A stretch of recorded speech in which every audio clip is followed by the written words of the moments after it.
By far the most consistently requested comment on my videos. Can you show us how to kill insert X and how you manage to get so many kills? So in today's video, I'll be showing you my methods of killing the 4 most profitable Slayer tasks you can get. We'll be covering Kree'arra, the Zamorakian warrior, Dagannoth Kings, the demonic gorillas, and finally my favourite, Queen of the Aviancies, the Stealer of Chinchompas, Kree'arra, aka the Armadillo boss. And I promise you, if you're able to kill these 4 bosses and demi-bosses during your Slayer route, you will 100% be making a heck of a lot of money during your Slayer grind. Before you watch this video, I would like to set a little disclaimer to save you some time. This video is going to contain information on the 4 bosses that have just been stated, and it's more catered towards those of you that actually have some experience at these places and are looking to increase and improve on what you currently know. Now, undoubtedly, there will be information in this video that are useful to everybody, but if you're looking for a complete guide on these 4 bosses, unfortunately, this is not the video for you.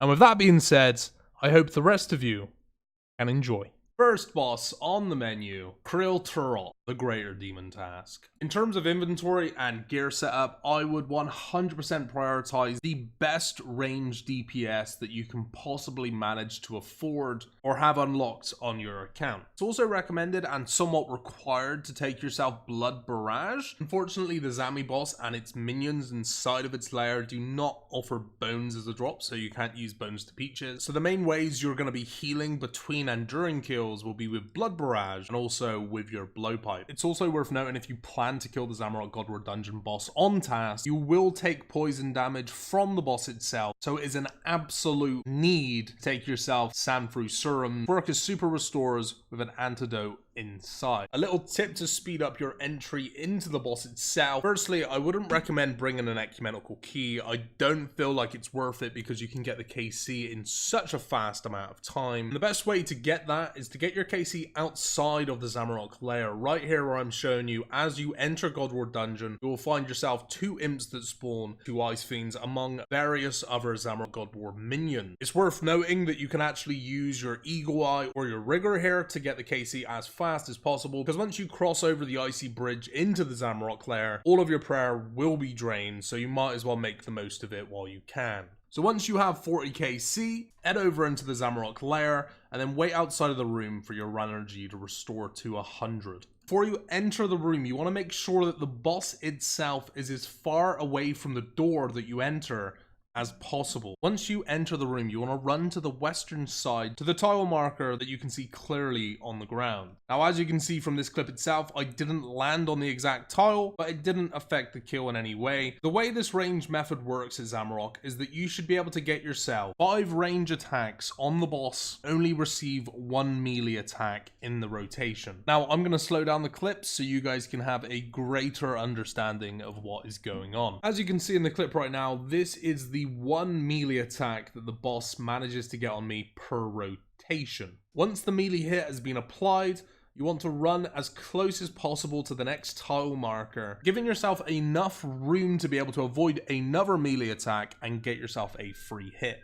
Now, this takes a little bit of time to get used to, but once you get this method down, you should be able to get 5 range bolts into the boss and only receive 1 direct attack from the boss itself. Moving on to your healing phase. This is the part of the kill where you're going to be trying to get as much health back as possible without dipping into your supplies. A practice that's always worked for me is I always start off by killing the Black Demon. This is the mage demon in the room. I find it's worth killing the mage demon first simply because I believe that its mage defense is higher than the other demons that are in the room. So it's always best to unload any of your blowpipe specs you have if you're low on health and try to heal up as much as possible. And once the demon is dead, you simply then stack the melee Greater Demon on top of the range minion. Once they're both fully stacked, you can equip your mage gear and simply Blood Barrage back to full health. Here's the rundown of the entire kill. So you want to start off by standing on the most western tile to begin your kill. Once the boss spawns, you instantly want to click on it, and you should be able to get 2 bolts into the boss before it can even reach you. Simply pray melee to avoid unnecessary damage, run past the boss, and switch back to pray range. Once you manage to get into the swing of things and you're getting 5 bolts into the boss with 1 melee attack per rotation, it simply becomes a game of preserving as many supplies as you possibly can.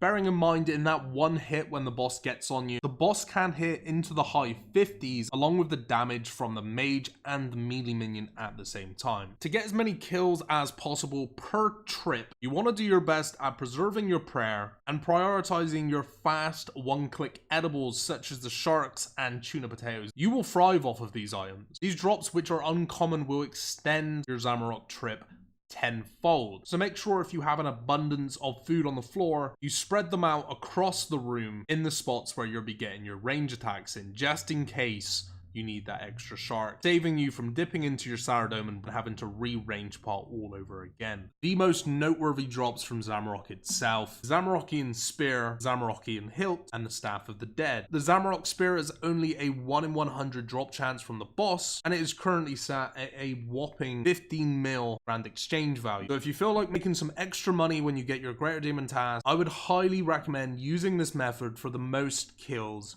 per hour. Moving on to the Dagannoth Kings. So the inventory that you decide to take to the DKs can vary accordingly, depending on the gear that you have, the money available, but there are a few key items that you need to take in order to kill all 3 Dagannoths effectively. For the melee setup, I would advise taking the best melee plate body and plate legs available to you. And for the weapon and shield slot, I would highly advise going for the best DPS you have available. Some form of whip and defender will be just fine. I would highly advise taking yourself some form of mage method that not only can DPS the boss, also re-heal from Rex itself, the obvious method being Blood Barrage. It's also highly advised to take yourself a Toxic Blowpipe. Not only will this be the best DPS you can get for range aside from the Twisted Bow, but its special attack will also heal you in case you end up in a sticky situation. So with the method I use for killing the DKs, as you can see, I have basically no food. I have 1 Saradome and brew, which I will only use in the case of an emergency. This method of killing the DKs is trying to take the optimal DPS gear you can take and having the highest boosted stats possible at all times, meaning you can kill all 3 of the DKs and get your tasks done as fast as possible. Now, if you're not comfortable taking this little food and you feel like you'd be a lot more secure by taking some extra supplies, then by all means, feel free to sacrifice super combat potions and the ranging potions for brews as you see fit.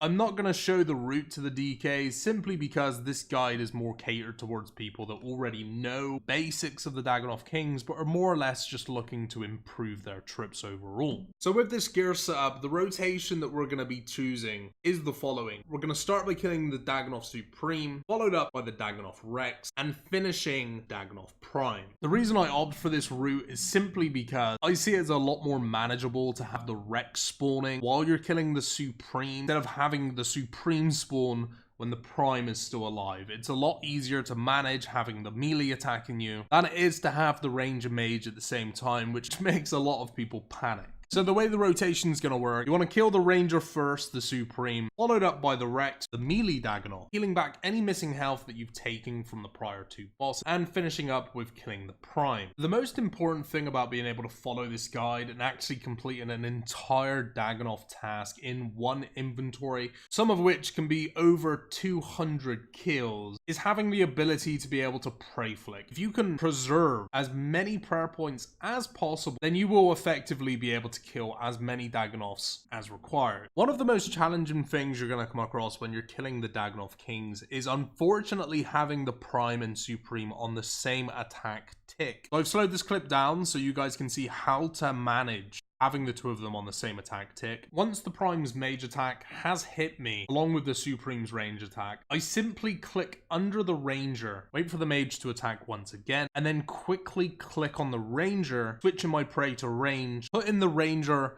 on the next tick cycle, meaning that 2 of them are attacking at separate times, allowing me to be able to prey flick accordingly, taking no damage. The same method can be applied to Rex, the melee Dagannoth. However, this isn't quite as dangerous because the Rex hits are quite inaccurate and you don't have to worry about getting hit up to a 60 by the Dagannoth Prime. So the most important tips for the DKs: preserve as much prayer as you possibly can. If more than one of the DKs is on you at the same time, prioritize your mage prey if the mage is attacking you, because he is by far the deadliest threat. And even if you don't know how to prey flick, Dagannoths are an incredible moneymaker, and if you put the time and effort into learning them, it will definitely be worth your time. The demonic gorillas. So the inventory is pretty straightforward. There aren't too many variations of this gear. You want to make sure that you have your best melee weapon alongside your best range weapon. A blowpipe is highly recommended if you have access to one. It increases the speed of kills tenfold. The only real difference in weapons that I would personally choose is making the decision between an abyssal whip or the arc light. The choice is yours, and in my case, I only really use the arc light if I'm low on money and I don't want to sacrifice using an abyssal tentacle. You can use an abyssal whip, however the kills are a bit more of a struggle opposed to the arc light or the abyssal tentacle. The inventory is very straightforward. You want to teleport to restore your health, a super attack and ranging potion, an amount of prayer potions that you are comfortable with, and the rest of the inventory is to be edible food.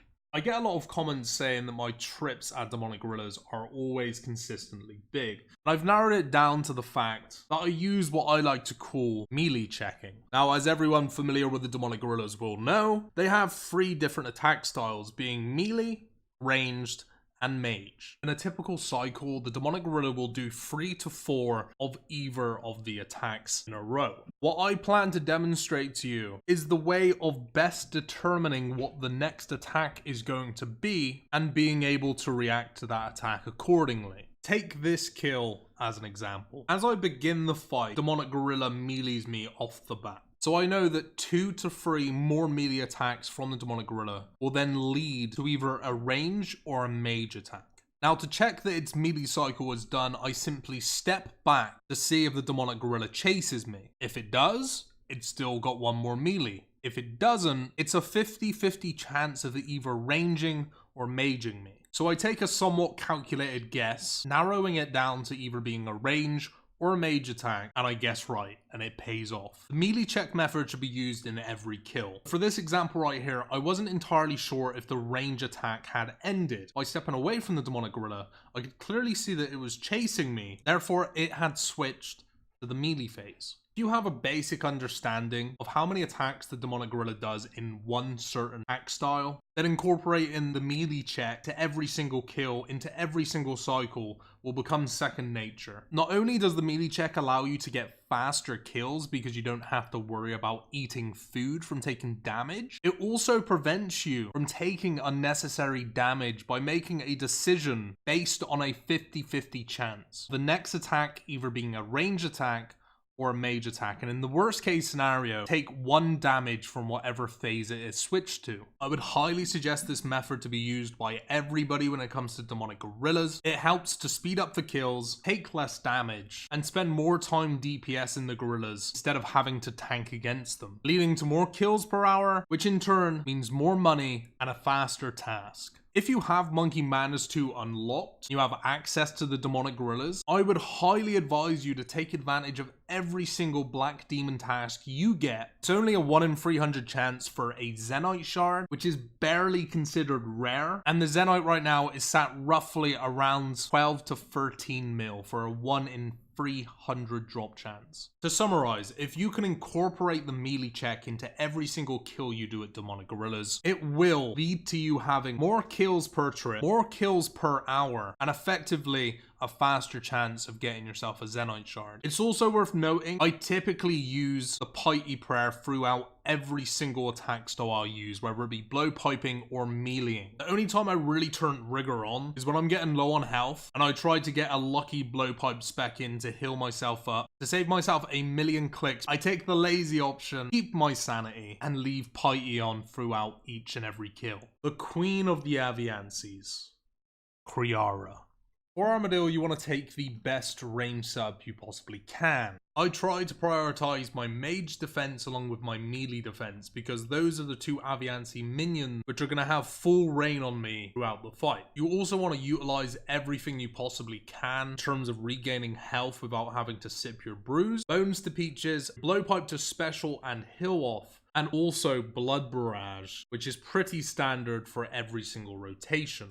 Also, for this method to work, absolutely need to have either some black Chinchompas or red Chinchompas. They are going to be your main source of DPSing the boss, and without them, you're effectively a sitting duck. So to understand this method correctly, firstly you need to understand the mechanics of the boss. Kree'arra will only move forward if it's not being attacked. And when Kree'arra moves forward, it means the boss is trying to melee you. So with my method, to set up the kill, you need the boss to move towards you, and you need to attack it in the exact right spot. Now that spot is just above where the range minion spawns. It will take a lot of practice and many attempts to get it down to a T, but once you've done it multiple times, it becomes much easier. So the next thing to know is, how do you keep Kree'arra in that exact position while simultaneously attacking the range minion and not allowing it to move forward? This is where timing and accuracy are everything. Now watch closely. The method I use requires me to have 90% of my aggro towards Kree'arra. In the split second before my Chinchompa is released from my hand, I quickly click back to the range minion and then instantly back to the boss. This allows me to remain aggroed to the boss while in that split second launching my Chinchompa at the range minion and keeping Kree'arra in place.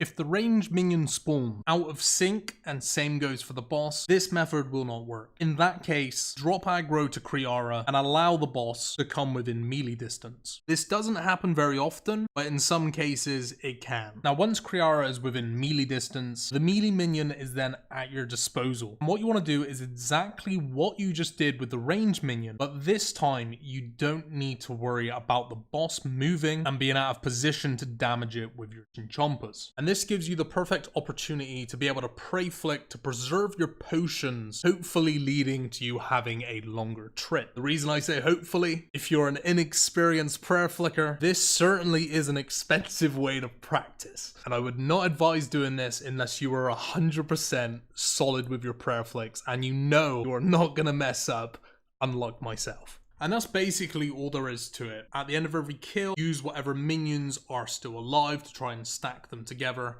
And if you can't stack them, make sure they're on different ticks so you can still blood barrage, heal yourself, and take no damage at the same time. So here's the rundown of the kill. The first thing I do is bolt Kree'arra when it's in position slightly above the ranged minion. I then quickly switch to my black Chinchompas, click back on Kree'arra to gain aggro again, and just before my Chinchompas to leave my hand, I quickly switch aggro to the ranged minion and then instantly back to Kree'arra. So here's a basic example of what it should look like.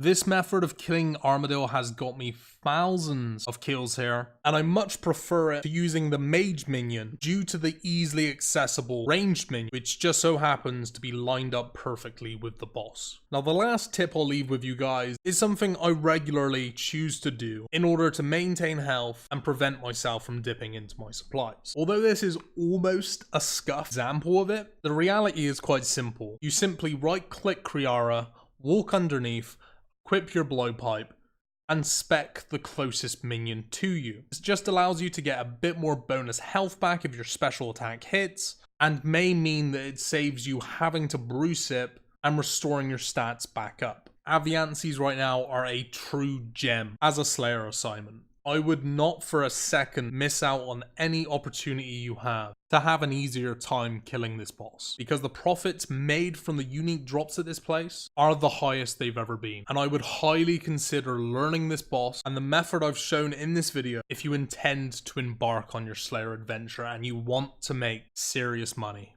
With that being said, guys, I do hope that you enjoyed today's video. If you did, make sure you leave it a thumbs up, subscribe if you're new to the channel, and I will see you very soon.